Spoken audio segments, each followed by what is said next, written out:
আসসালামু আলাইকুম। আজ আমি আপনাদের আম দিয়ে কাশ্মীরি আচার তৈরি করে দেখাবো। চলুন রেসিপিটি দেখে নেওয়া যাক।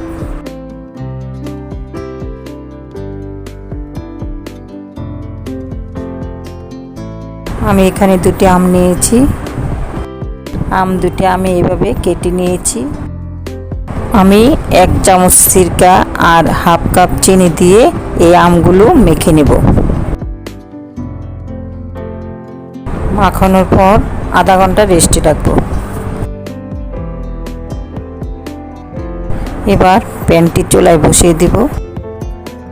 এতে দিয়ে দিব হাফ চামচ মরিচের গুঁড়ো, হাফ চামচ হলুদ গুঁড়ো, হাফ চামচ ধনে গুঁড়ো। নাড়াচাড়া করে মিশিয়ে নেব।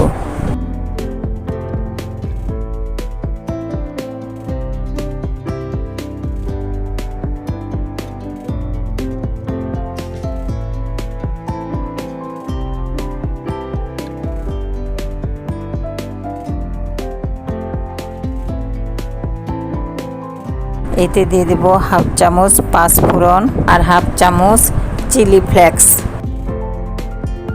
স্বাদ মতো লবণ দিয়ে দিব।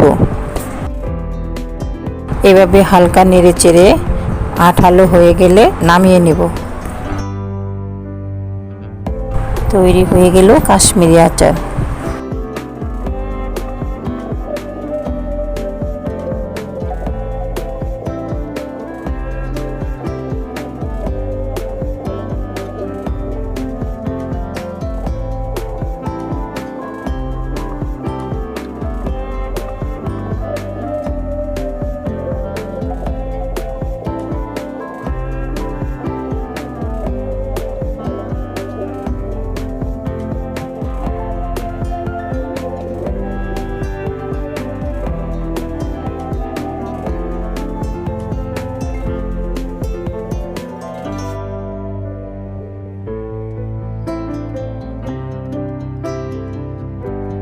রেসিপিটি ভালো লাগলে সাবস্ক্রাইব করে আমার পাশে থাকবেন।